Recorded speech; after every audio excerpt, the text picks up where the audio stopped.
ในนี้เฮามาแก้ก็คือเขียนเฮามีหยังเฮามีอิงตามกฎเกณฑ์รักษามวลสารเนาะเฮาจะเขียนว่าอิงตามกฎเกณฑ์รักษามวลสารกฎเกณฑ์รักษามวลสารรักษามวลสารเฮาจะมีหยังนี่นารินเฮามีมวลสารของหยังมวลสารของทองบวกให้มวลสารของหยัง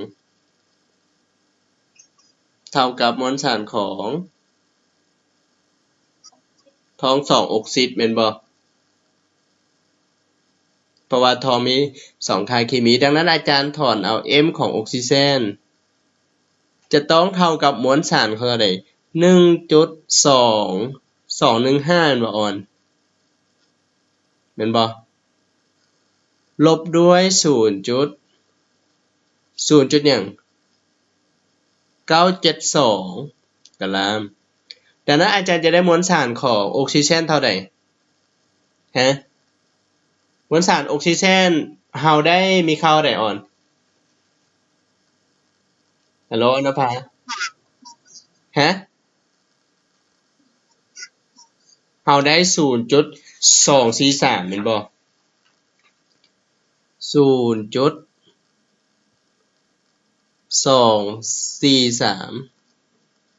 หัวหน่วยเป็นกะลามเนาะ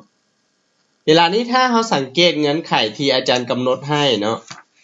แป๊บนึงอาจารย์เอาเฉลยตัวนี้ก่อนที่จริงอันนี้เป็นบทแข่งระดับประเทศผ่านมาเนาะ0.243 หลังจากนั้นเฮาใช้หยังอัตราส่วนคงค่าอาจารย์ได้แนะนำมีคนจื้อบอกกะเสียเมื่อวานนี้อาจารย์บอกจังได๋ถ้าอัตราส่วนคงค่าเฮาต้องเอาหยัง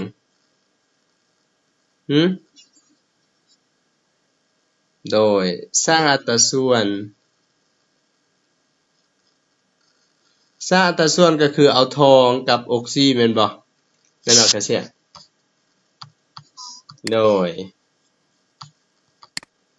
คำพูดมาแล้วสบายดีคำพูดโดยเฮาจะได้ทองก็จะให้มวลสารเท่าใด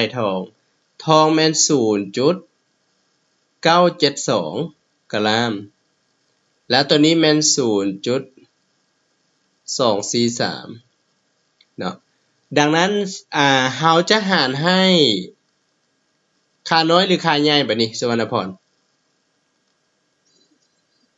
โดย 0.972 หารด้วยหยังมีค่าเท่าใด243ตัวนี้ก็หารให้ค่าโตมันเองเนาะพรสวรรค์แม่นบ่พรสวรรค์งงแม่นบ่ข้อนี้พรสวรรค์งงแม่นบ่โดยบ่งงใช้กฎเกณฑ์รักษามวลสารอัตราส่วนเฮาจะได้อยู่อัตราส่วนให้ได้4:1แม่นบ่นินาริน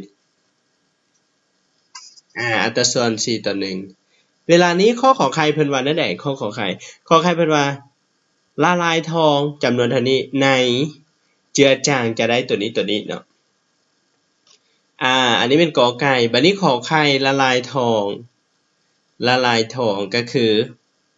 ข้อขอไข่เขียนสมผลเลยขอไข่เฮาต้องเขียนสมผลเป็นหยังฮัลโหล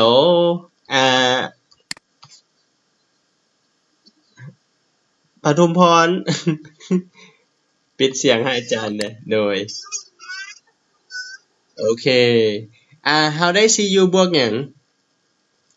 Cu บวกให้อาซิดนิตริกแม่นบ่อันนี้อาจารย์สั่งซาเลยเนาะตัวนี้ต้องเขียนสมผลให้สมบูรณ์นะออนภาคือต้องเขียนสมบูรณ์ให้เต็มเนาะเพราะว่าเพิ่นจะตัดคะแนนหั่นถ้าบ่เขียนเต็มเนาะอันนี้อาจารย์สั่งซาให้เลยแล้วก็ได้2โมเลกุลน้ำหลังจากนั้นเพิ่นบอกว่านำเอาตัวนี้ไปเผาแม่นบ่ออนภานำตัวนี้มาเผา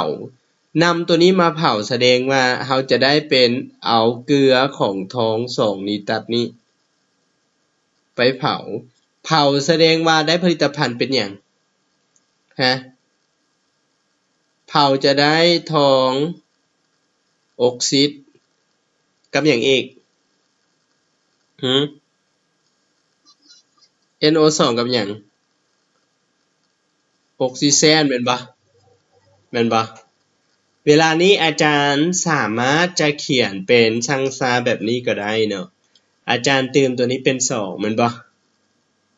นี่นะอาจารย์เติมตัวนี้เป็น2เลยก็ได้เนาะเติมตัวนี้เป็น2เฮาเห็นออกซิเจนฝาขวดเป็น7แสดงอาจารย์เติม1/2ได้บ่ฮัลโหลได้บ่เงียบทุกคนโอเคบัดนี้ CU อาจารย์นำมาอยู่ในข้อขอไข่ให้นะข้อขอไข่ 0.724 แม่นปะเนี่ยอาจารย์บัดนี้เป็น 0.724 กรัมเมื่อไปละลายในอะซิดนิติกแล้วหลังจากนั้นได้ถ้าผสมออกซิดเนาะไปเผาได้ถ้าผสมออกซิดเนาะตัวนี้ได้ถ้าผสมออกซิดอยู่เท่าไหร่นางนินารินได้ตัวนี้อยู่เท่าไหร่ไปเผาแล้วเราจะได้ตัวนี้อยู่เท่าไหร่ 0.905 ตัวนี้นะ 0.905 พรสวรรค์ดังนั้นการใช้กฎเกณฑ์รักษามวลสารคือเก่าแม่นดะแม่นหรือบ่แม่นเฮาก็ซอกหามวลสารออกซิคือเก่าซอกหามวลสารของออกซิเนาะแต่ซอกตัวนี้ใช้กฎเกณฑ์รักษามวลสารก็คือเฮามีคือเก่าเนาะมวลสารของทองบวกให้มวลสารออกซิเจนเท่ากับมวลสารของ CuO แม่นบ่ครับพุทธแม่นบ่ดังนั้นมวลสารของ O จะต้องเท่ากับหยัง 0.905 ลบด้วยหยังลบด้วย0จุดหยัง 0.724 เนาะ724อาจารย์จะได้มวลสารออกซิอยู่เท่าใดได้อยู่0จุดหยัง0.181 แม่นบ่ฮัลโหลแม่นหรือบ่แม่น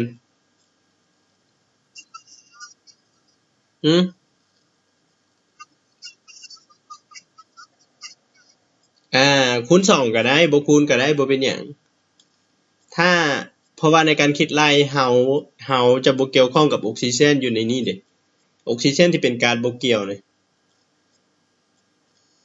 อัตราส่วนเฮาจะได้เป็น Cu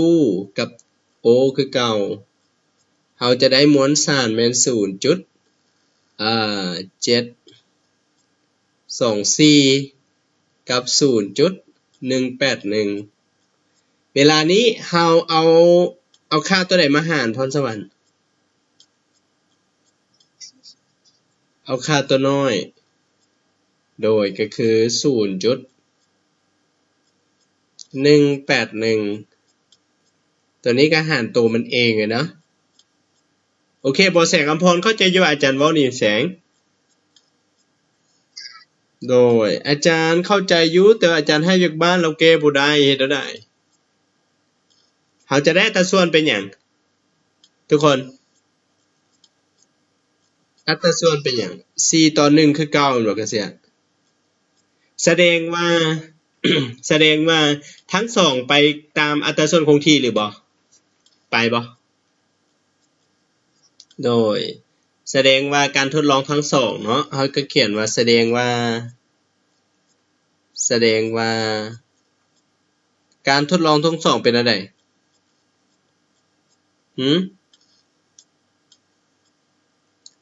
ทดลองทั้ง2เฮาจะเป็นอันใดสุวรรณพรเป็นไปตามกฎเกณฑ์ อัตราส่วนคงค่าหรืออัตราส่วนคงที่นะโอเคบ่พวกหลานเข้าใจอยู่อ่ะโอเคบ่นางพรสวรรค์เข้าใจแล้วบ่โดยบัดนี้ข้อเพิ่นว่าคอควายนะเป็นระบบปิดหรือระบบเปิดขอควายตอบเป็นระบบเปิดเนาะมื้อวานนี้อาจารย์เฉลยแล้วตัวแม่นบ่แม่นน่ะเป็นบ่อนะพ่ะอืมเป็นระบบเปิดอาจารย์ระบบปิดกับระบบเปิดแล้วได้เห็นบ่ระบบปิดก็คือเกิดการดุลเดี่ยงก็คือสามารถย้อนกลับได้ในนั้น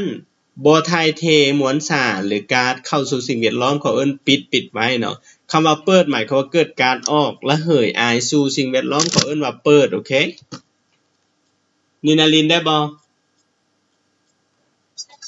โดย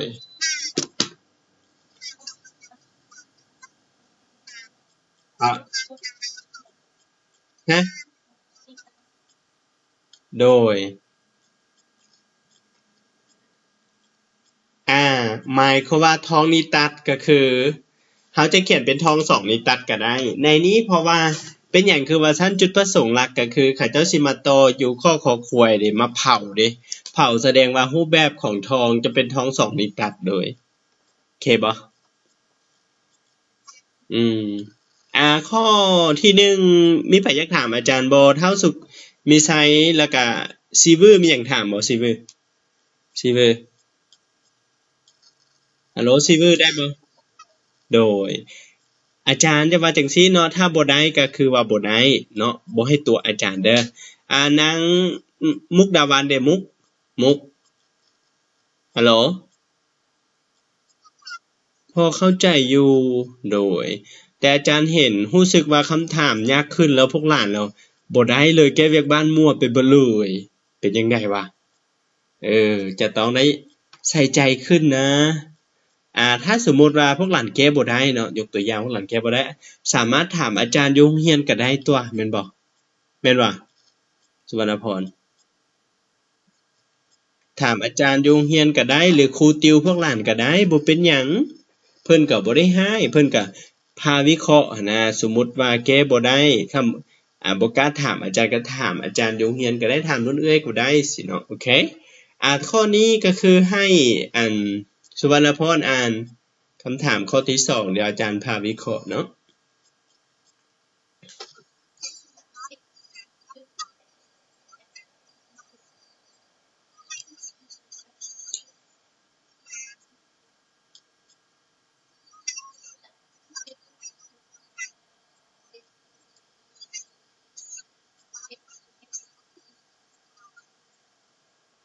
โดยถ้าสมมติว่าอาจารย์เห็นโจทย์แบบนี้เราจะคิดไล่แต่จุดใดหาจุดใดเราเริ่มจากจุดใดไปก่อนในนี้อาจารย์ถามนางนุชจิลานุชสบายดีนุชโดยถ้าคำถามแบบนี้เราจะเริ่มจากจุดใดไปนุช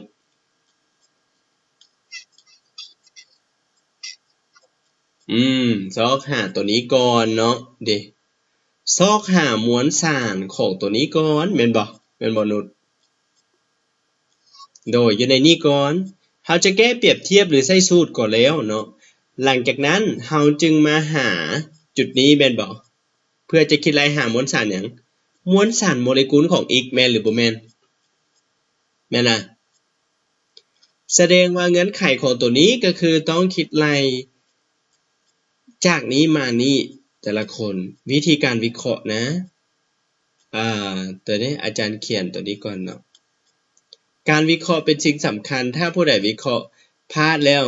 อันนี้แหละอาจารย์จึงว่าเฮ็ดจังได๋สังเกตเนาะถ้างงแล้วถามคืน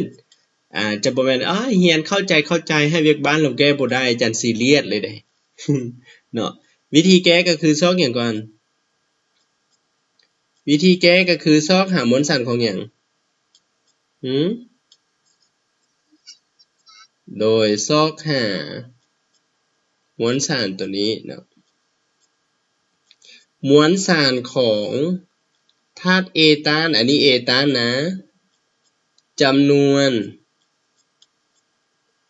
จำนวน 11.2 เดซิเมตรก้อน TATP นะเฮาแก้เปรียบเทียบก็ได้ฮู้ว่าหยังฮู้ว่าการ์ดตัวนี้มีมวลสารหนักเท่าใดทุกคนโดย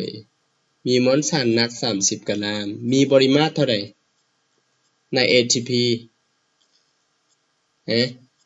มีปริมาตรเท่าใดโดย 22.4 เดซิเมตรก้อนบัดนี้ถ้า 11.2 แสดงว่ามันจะต้องลดลงครึ่งหนึงแม่นหรือบ่แม่นแม่นน่ะถ้าลดลงครึ่งหนึงแสดงว่ามวลสารที่ได้ครึ่งหนึงของ30ออกหยัง15ตัวนี้อาจารย์หมายถามแสดงว่ามวลสารของตัวนี้ที่ได้ก็คือ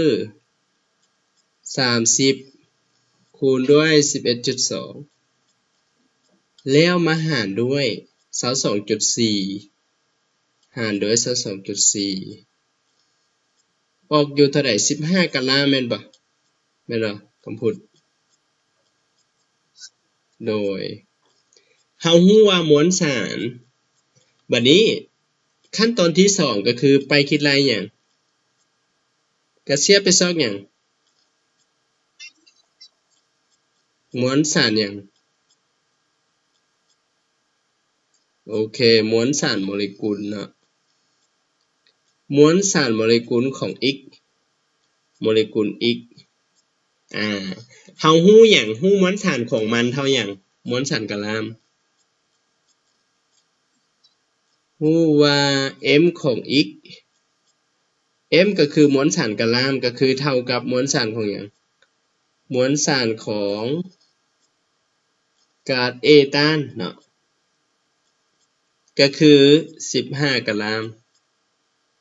ปริมาตรในนี้ปริมาตรเขาเจ้าให้มา 2.8 แม่นบ่นุจิล่ะปริมาตรของ X เท่ากับ 2.8 เดซิเมตรก้อนV0 เท่าหยัง V0 ทุกคนโอเค 22.4 เดซิเมตรก้อนบัดนี้ซอกหา M โมเลกุลของ X M โมเลกุลของ X เท่าใดสำหรับขั้นตอนนี้อาจารย์นำใส่สูตรได้บ่ออน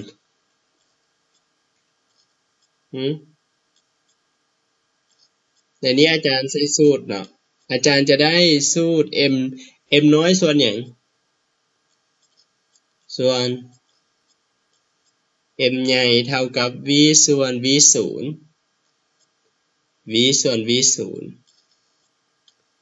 แล้วทีนี้อาจารย์ถอนเอาหยังทุกคนอาจารย์ถอนเอาหยังถอนเอา M ใหญ่ถ้าอาจารย์ถอน M ใหญ่นี่อาจารย์ถามปทุมพรถ้าอาจารย์ถอนเอา M ใหญ่เท่าหยังปทุมพร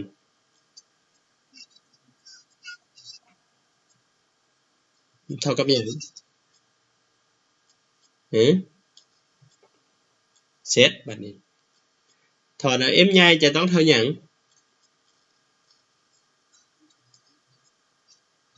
โอเค M คูณ V0 หาร V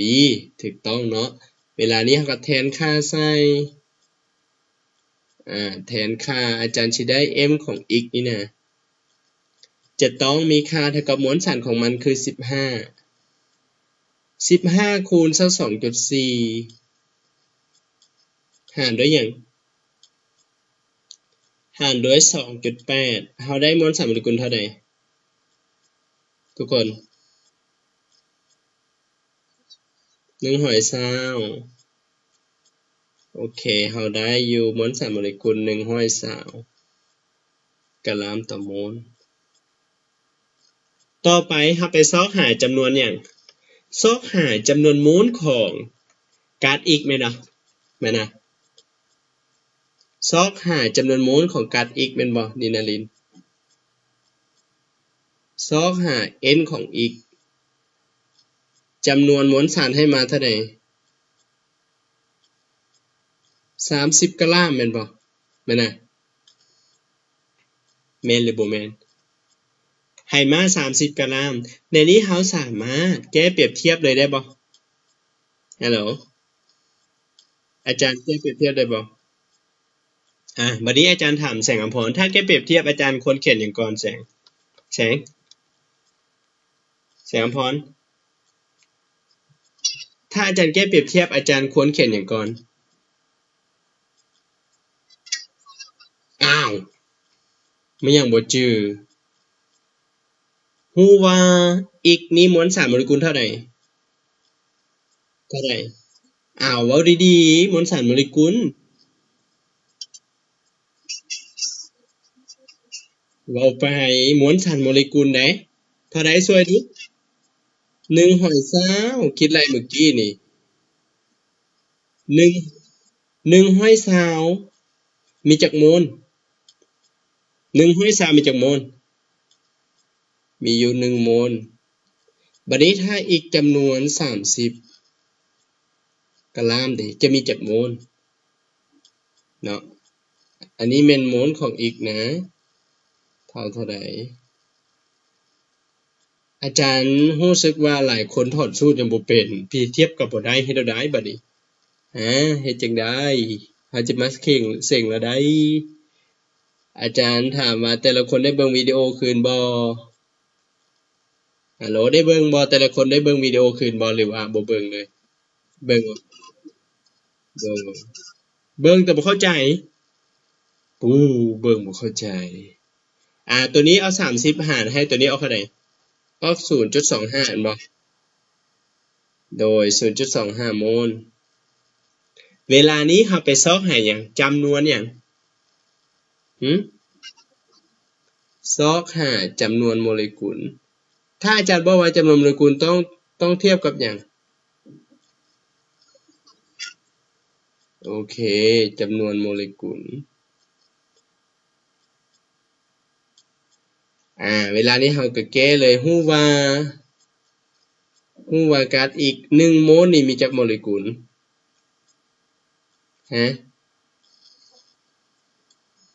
โดยถ้าในกรณีเทียบตัวนี้แสดง1โมลของอีกก็คือมี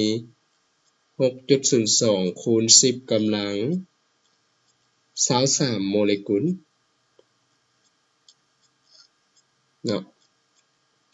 บัดนี้ถ้าอีกจำนวนจักโมลเฮาคิดไล่มาปทุมพรอีกจำนวนจักโมลโดยโดยได้อีกแสดงว่าอีกนี่จำนวนจักโมลบัดนี้0จุดโดย25จะมีเท่าใดก็เขียนไว้หรือว่าอาจารย์จะเขียนเป็นหยังเป็น n อีกได้บ่ฮัลโหลได้บ่ได้เนาะดังนั้นอาจารย์จะได้ตัวนี้คูณก็คือ 0.25 เวลาอาจารย์อยากให้แนะนำพวกหลานแทนเป็นหัวหน่วยเลยได้บ่ทุกคนเพราะว่าเวลาพวกหลานไปขัดกันแล้วมันจึงรู้ว่ามันมีหัวหน่วยเป็นหยังสินะเข้าใจบ่พรสวรรค์เข้าใจอาจารย์ว่าบ่โดยนางนุชจิลาไปใส่แล้วนุชโดยโอเคว่าหลานเข้าใจอาจารย์ว่าบ่โดย 0.25 คูณ 6.02 เท่าใด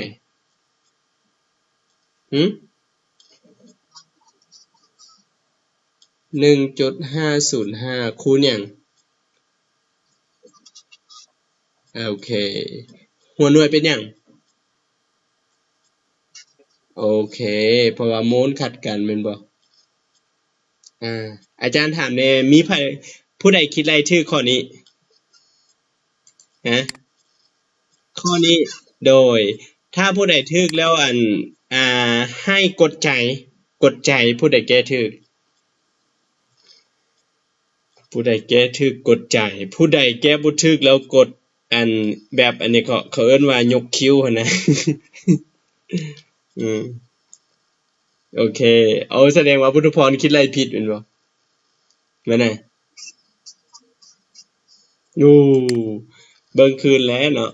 ที่จริงคำถามอันนี้ถามว่ายากบ่ก็ยากหน่อยนึงเนาะแม่นบ่เนาะแม่นบ่คำถามนี้ก็ยากหน่อยนึงเนาะถามว่ายากหลายบ่มันก็บ่เนาะก็เสียเนาะแม่นบ่ก็เสียแม่นบ่ก็เสียไปใส่ล่ะโดยวันนี้ต่อไปข้อที่3ข้อที่3คำถามน่าฮักเลยเนาะข้อที่3แป๊บนึงข้อที่3อาจารย์เอาเข้ามาก่อนเนาะข้อที่3นี้หลายคนค่าของ Z นะออก50แท้ว่าฮะค่าของ Z ออก50แท้ว่า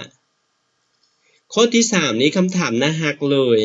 อาจารย์แทน A เท่า x b เท่า y อาจารย์กำหนดให้แล้วแม่นบ่พรสวรรค์นางสุวรรณพรไปไสแล้วฮัลโหลสุวรรณพรนอนแล้วอ่ะ สุวรรณพรโดยฮะ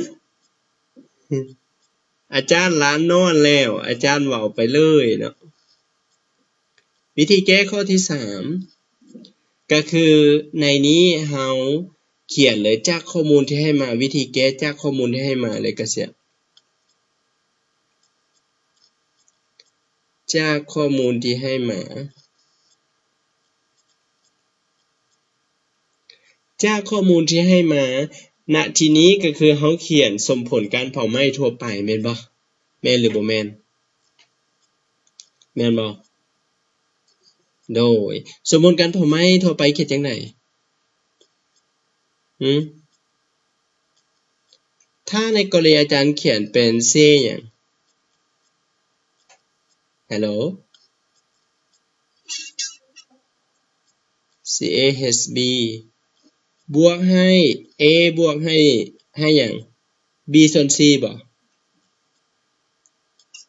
B ส่วน C นะ B ส่วน C เป็นหยังต้อง B ส่วน C ตัวนี้อาจารย์เคยสอนพวกหลานแล้วตัวแม่นบ่หรือหยังแม่นบ่อาจารย์สอนแล้วแม่นบ่สมผลการเผาไหม้เนาะเราจะได้ A ของตัวนี้ CO2 แล้วบวกหยัง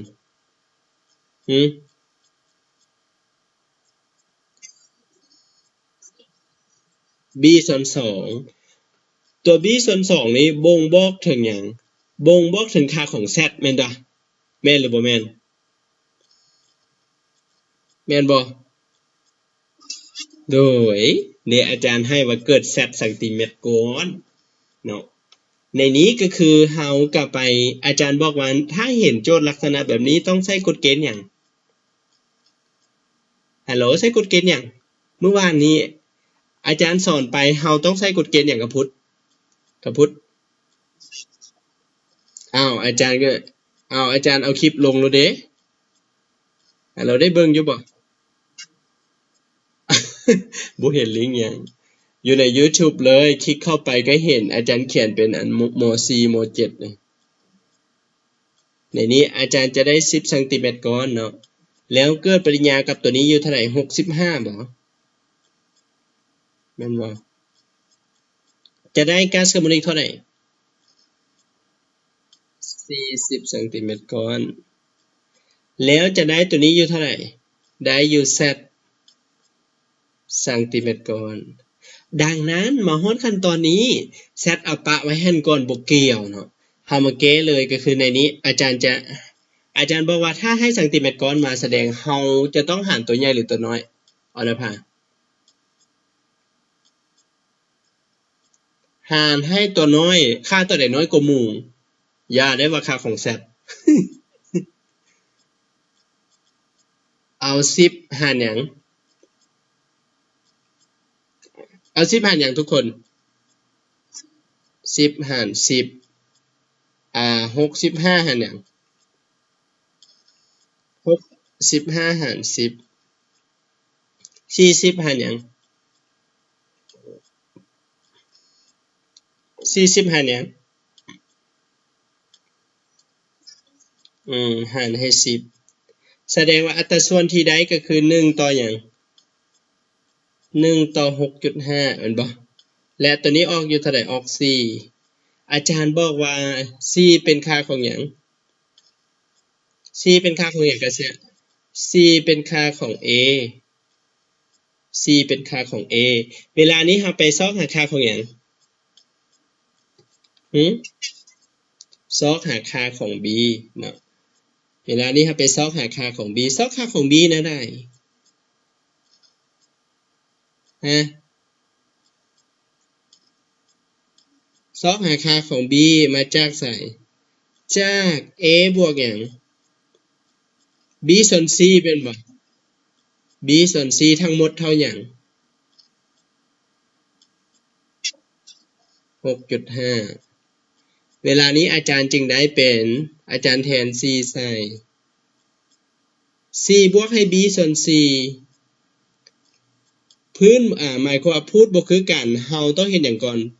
พรสวรรค์ขึ้นพุทธร่วมแสดงอาจารย์ได้4คูณ4แม่นบ่แม่นน่ะได้4คูณ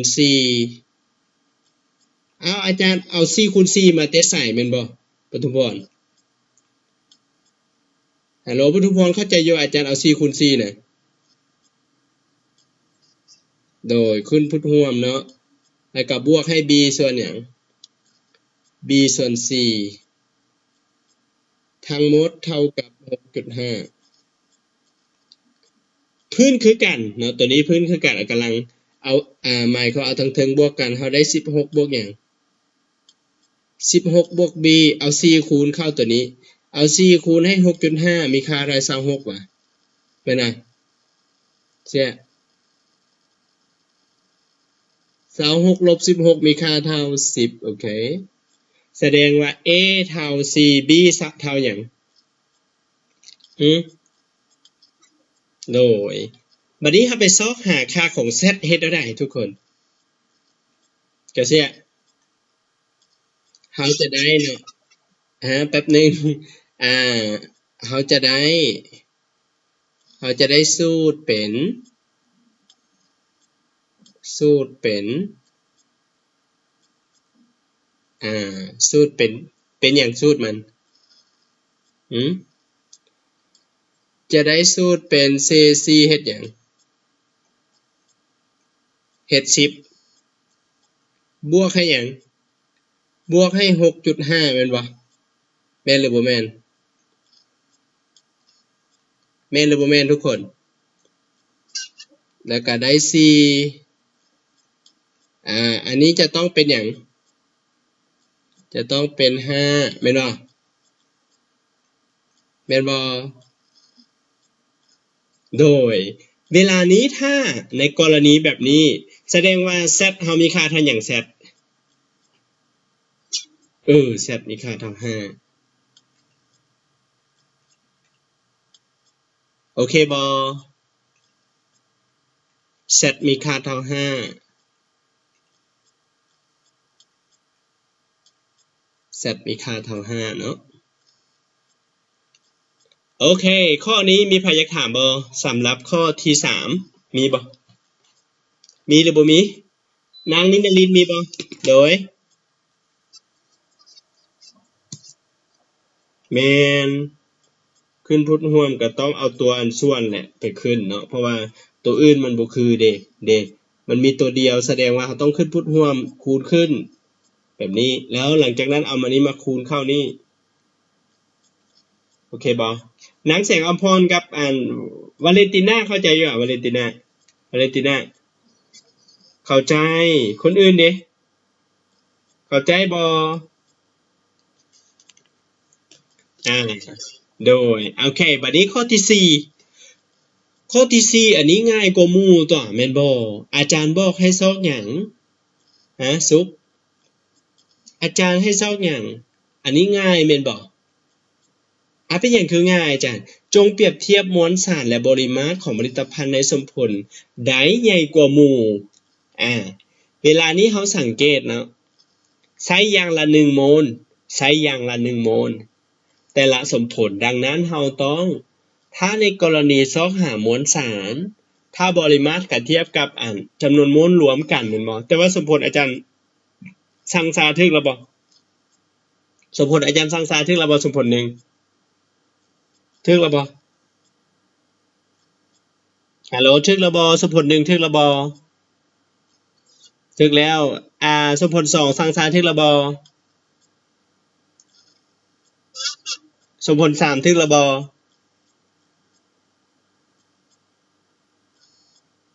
สมบทที่3สังสารถึกและบ่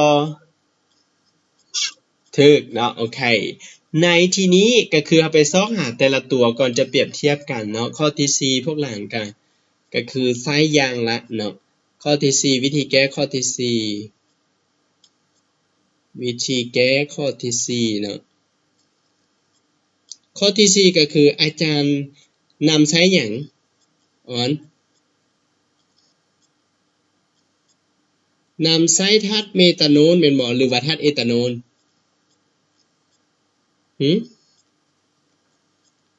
อาจารย์นำใช้ธาตุเมตานแม่นบ่แม่นน่ะเมตานต่อไปเอทานอลใช่นี้จะเป็นธาตุอันนี้จะเป็นธาตุโปรแปนก่อนแม่นเนาะและเอทานอลอาจารย์ใช้อย่างละเท่าไหร่ทุกคนใช้อย่างละ1โมลเนาะอย่างละ1โมลหลายคนแก้บ่ได้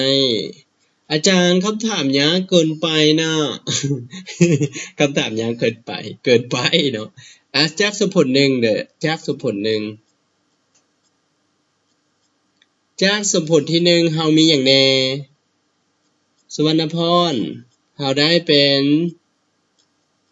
C4 แล้วก็บวกให้2ออกซิเจนบ่แม่นบ่หรือได้อาจารย์มาผสมน้ำตัวแม่นบ่แม่นบ่แล้วอาจารย์สิได้เป็นหยังผลิตภัณฑ์เป็นหยังไฮโดรเซนกับหยังฮัลโหล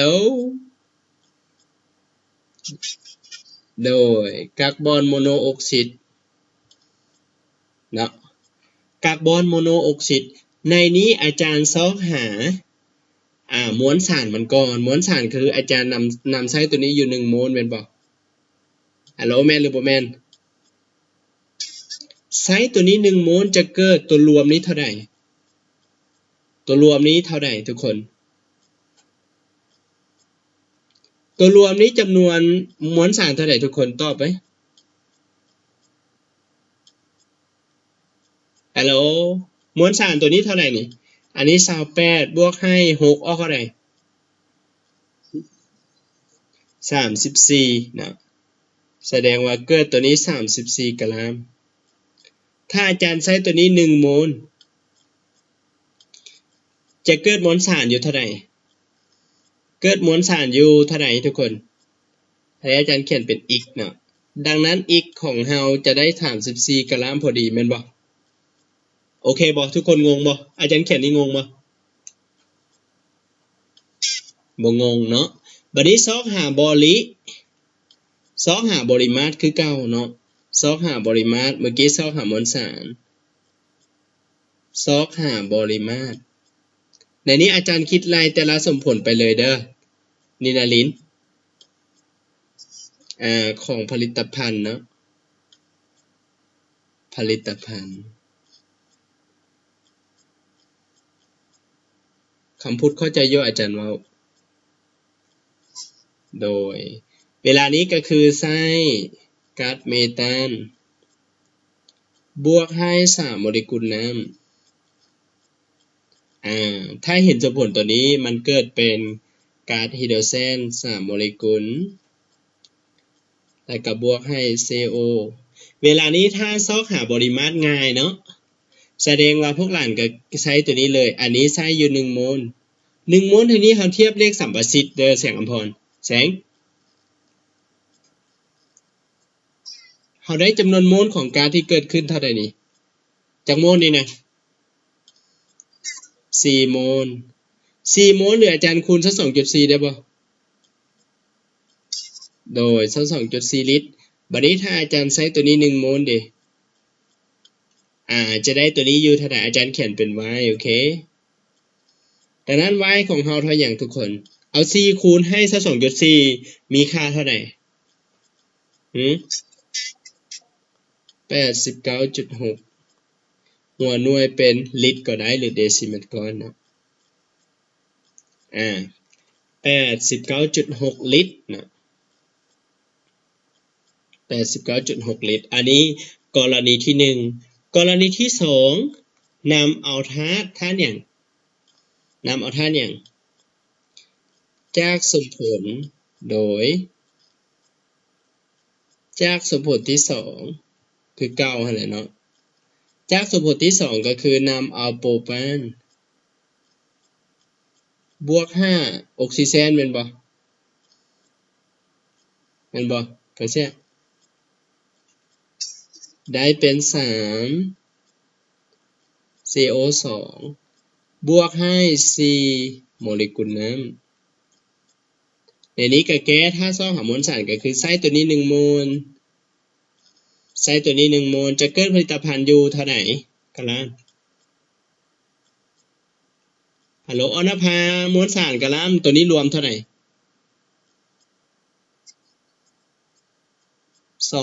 204ป่ะ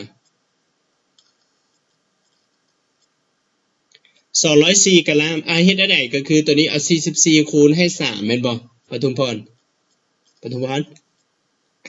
เอา4คูณให้3เท่าไหร่3 42 1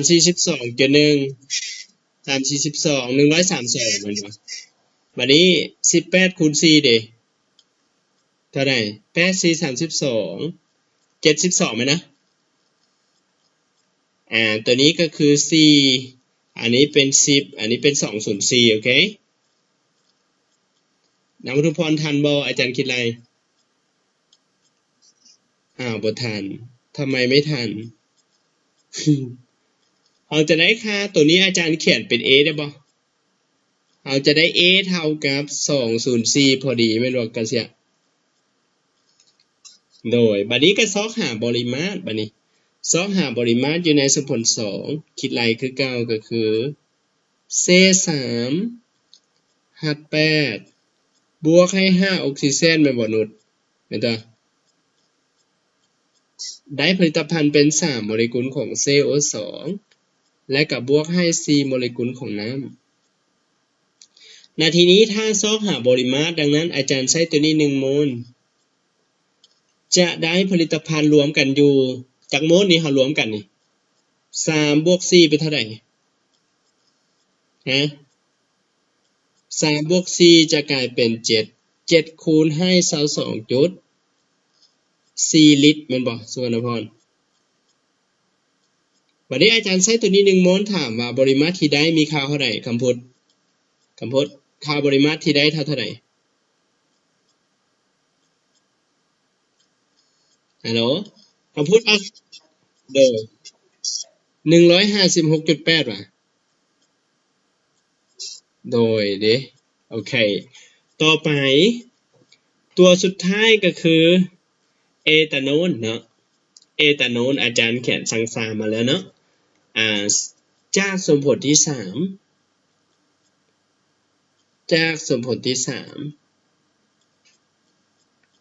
เราได้มี2โมเลกุลของเอทานอลแต่ว่าเวลาพวกหลานไปเสี่ยงเพิ่นบ่ได้สังสารให้พวกหลานต้องสังสารเองเข้าใจบ่โอเคบ่มุกได้ยินอาจารย์บ่มุกโดยตัวนี้อาจารย์เติม3เนาะ3แล้วก็ได้ผลิตภัณฑ์แต่พวกหลานต้องละเอียดกว่านี้นิดนึงตัวนี้เราได้4โมเลกุลของ CO2 แม่นบ่นี่นะลินอันนี้เด้เท่าใด6ว่ะแม่นบ่แต่แป๊บนึงอาจารย์ให้เมทานอลโอเคโดยแป๊บนึงเมทานอลเนาะอาจจะได้อยู่2โมเลกุลของเมทานอลอาจารย์ไปแทนเอทานอลเฉยเนาะเราได้ตัวนี้อยู่เท่าไหร่อันนี้ได้3ออกซิป่ะโดยได้ผลิตภัณฑ์เป็นอย่าง2 2ก๊าซคาร์บอนิกกับออกซิเจนอยู่เท่าไหร่4โมเลกุลของน้ำเนาะในนี้อาจารย์ใช้ตัวนี้อยู่2โมลทุกคนจะได้มวลสารตัวนี้อยู่เท่าไหร่ทุกคนทั้งหมดสุวรรณพรตอบอาจารย์ดูนี่มวลสารเท่าไหร่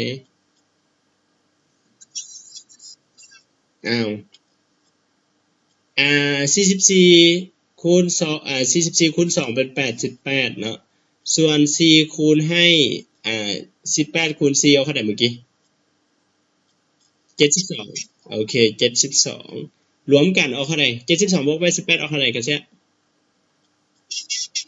160โอเคถ้าอาจารย์ใช้ตัวนี้อยู่1โมลแสดงว่าอาจารย์สิได้อยู่ตัวนี้อยู่เท่าไหร่อาจารย์เขียนเป็นดีได้ป่ะดีนะอาจารย์จะได้ดีอยู่เท่าไหร่แสดงว่าตัวนี้จะต้องเอา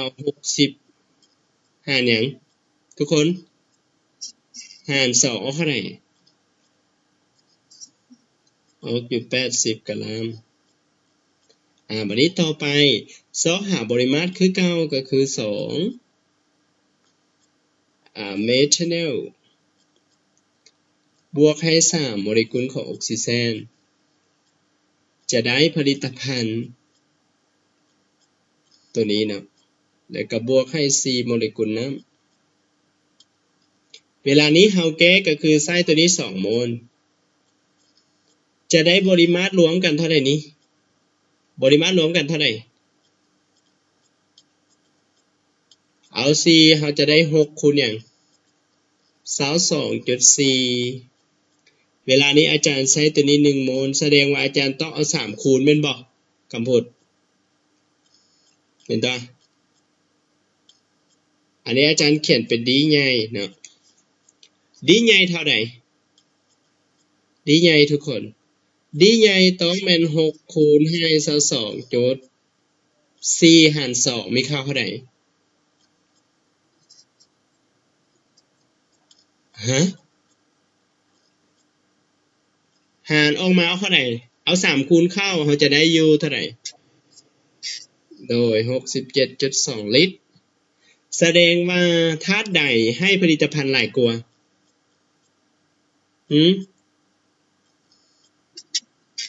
สมผลที่2แสดงว่าสมผลที่2ใหญ่กว่าสมผลที่หยัง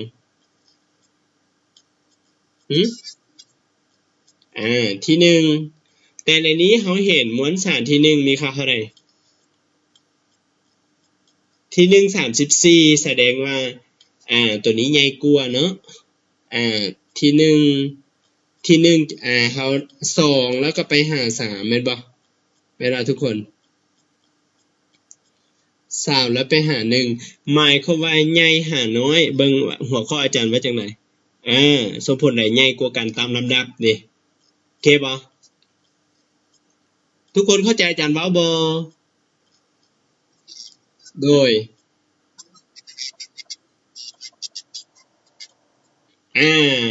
ถ้าเราจะเขียนว่าเราจะคิดไล่แต่ละตัวก็ได้บ่เป็นหยัง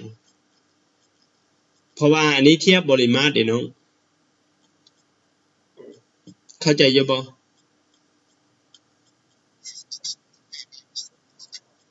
ได้ถ้าใช้สูตรมันก็ใช้พื้นที่หลายเกินไปอาจารย์เลยใช้วิธีนี้เนาะเวลาเส่งเนาะเพื่อจะให้สมเทียบพวกเราก็ต้องคิดไล่แบบนี้ก่อนเนาะโอเคบ่ข้อ4ได้บ่ค่าปริมาตรก็คือเก่าค่าปริมาตรก็คือเก่าแต่เฮาสังเกตสมเทียบเนาะโอเคอันนี้แม่นมวลสารแม่นบ่อันนี้เทียบเป็นมวลสารเนาะอันนี้เทียบเป็นมวลสารโอเคบัดนี้ค่าปริมาตรเฮาจัดค่าตัวใดใหญ่กว่า